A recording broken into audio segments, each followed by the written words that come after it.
Hello everybody, how are you all? Welcome back to our channel Spoken English Classes. First time కనుక మన channel చూస్తున్నట్లయితే please subscribe to our channel. Today we are going to learn about the daily usage English vocabulary with examples. Let's get started. First one, మనసు నొచ్చుకోకుండా మందలించు లేదా బుద్ధి చెప్పు. మనసు నొచ్చుకోకుండా మందలించు లేదా బుద్ధి చెప్పు. ఈ వర్డ్ని ఇంగ్లీష్ లో ఎలా చెప్పాలంటే అడ్మానిష్. ఈ వర్డ్ని ఎలాంటి సందర్భాల్లో ఉపయోగించొచ్చో ఇప్పుడు చూద్దాం. ఫర్ ఎగ్జాంపుల్, క్లాస్ కి సరిగ్గా రానందుకు ఉపాధ్యాయుడు అతన్ని మందలించాడు. ఈ సెంటెన్స్ ని ఎలా చెప్పాలంటే the teacher admonished him for being irregular to the class. Take one more example. నేనతనికి బుద్ధి చెప్పాలి. ఈ సెంటెన్స్ ని ఎలా చెప్పాలంటే I have to admonish him. Next one, నకిలీ అంటే ఫేక్. ఈ వర్డ్ ని ఎలాంటి సందర్భాల్లో ఉపయోగించొచ్చో ఇప్పుడు చూద్దాం. ఫర్ ఎగ్జాంపుల్, నకిలీ కరెన్సీని గుర్తించడం అంత కష్టం కాదు.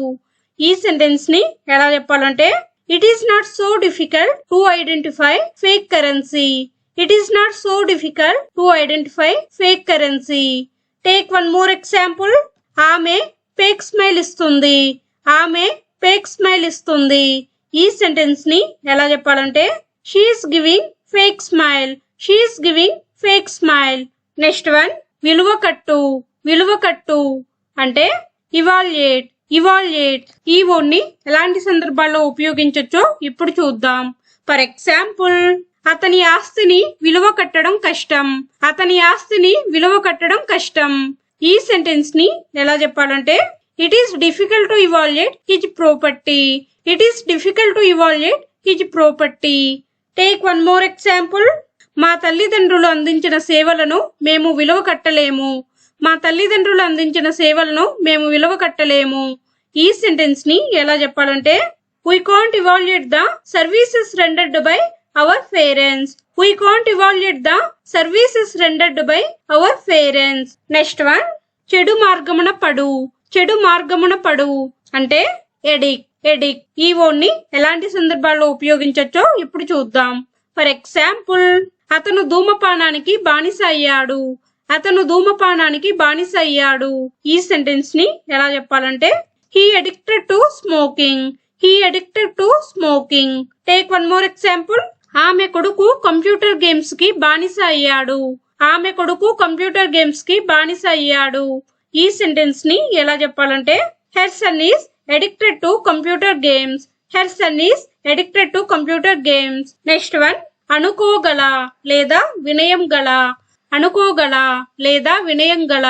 అంటే హంబుల్. ఈ వర్డ్ ని ఎలాంటి సందర్భాల్లో ఉపయోగించొచ్చో ఇప్పుడు చూద్దాం. ఫర్ ఎగ్జాంపుల్, దయచేసి అక్కడికి వెళ్ళవలసిందిగా నా వినయపూర్వకమైన విన్నపం. ఈ సెంటెన్స్ ని ఎలా చెప్పాలంటే my humble request is to please go there. Take one more example. మీకు నా వినయపూర్వకమైన అభ్యర్థన దయచేసి కూర్చోండి. ఈ సెంటెన్స్ ని ఎలా చెప్పాలంటే it's my humble request that you please take your seat. Take one more example. ఆమె చాలా వినయంగా ఉంటుంది. ఈ సెంటెన్స్ ని ఎలా చెప్పాలంటే she is very humble. That's it for today. If you like the video, please like, share and subscribe to my channel for more videos. Thanks for watching. We will meet in next class. Thank you.